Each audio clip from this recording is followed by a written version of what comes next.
I have a thing about this. I think in life, so many problems we have as a society come from a lack of communication.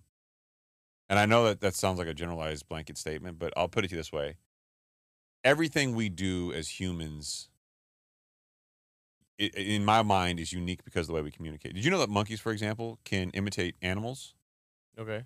but neighboring tribes of monkeys will then learn to imitate like animals or sounds that they know equate to like a dangerous predator Mm. to scare off the other monkeys out of an ecosystem so they can get their food, Oh yeah. right? It's communication. Manipulation. Yeah. We as humans have evolved in such a way that communication is now changed.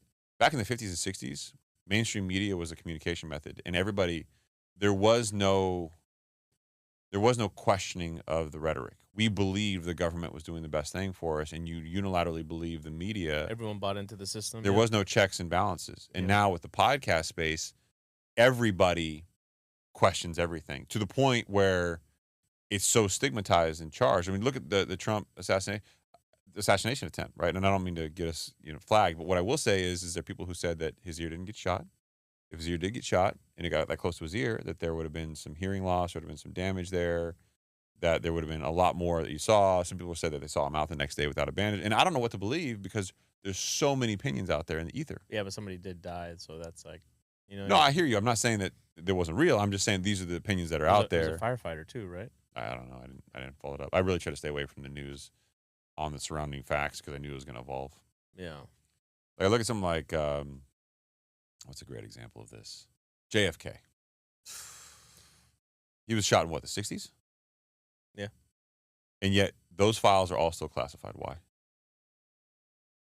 What could have been so sensational that every president since then till now has chosen not to declassify that?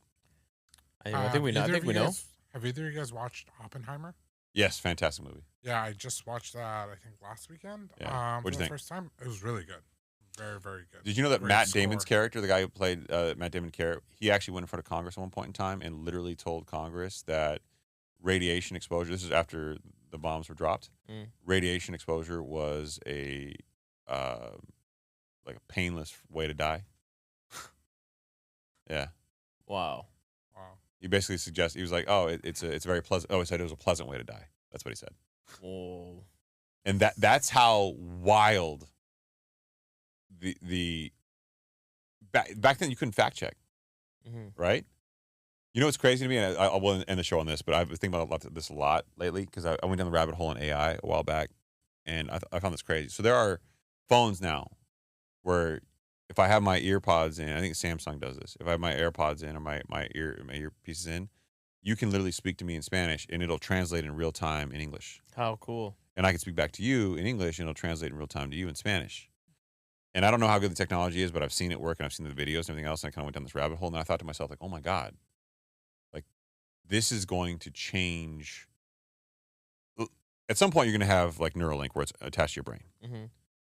But just this in and of itself has ramifications that people don't understand. And let me explain to you why.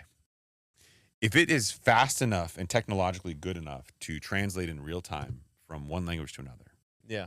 the next leap forward is it for it to be able to fact check you while you're speaking to me Yeah. Not true. Yeah, exactly.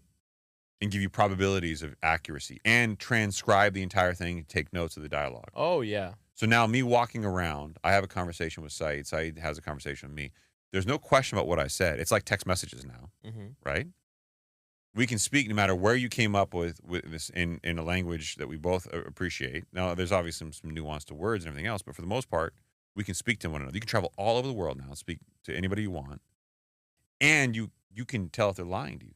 Now, you combine that with devices with cameras that you constantly have on you. How much of your life will be filmed at all times? No, I know. Now you're talking about instant recalling stuff.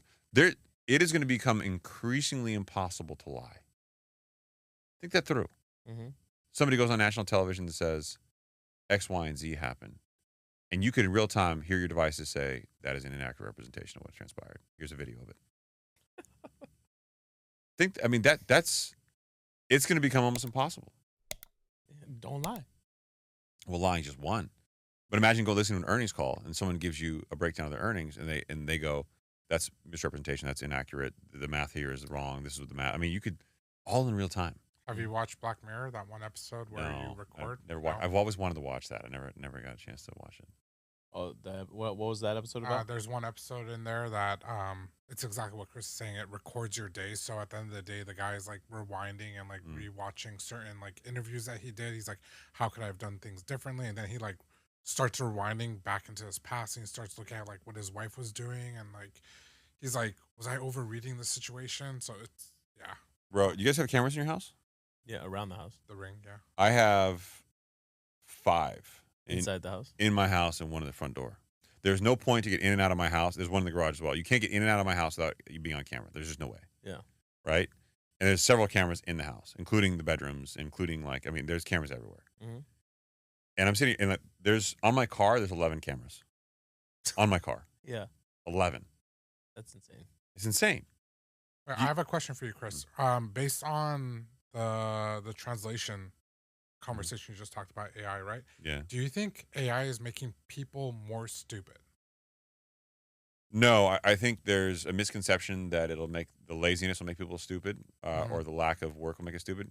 Somebody smarter than me once made a quote that I think is important, that AI won't take your job. Somebody who knows how to use AI better than you will take your job. I said that too, yeah.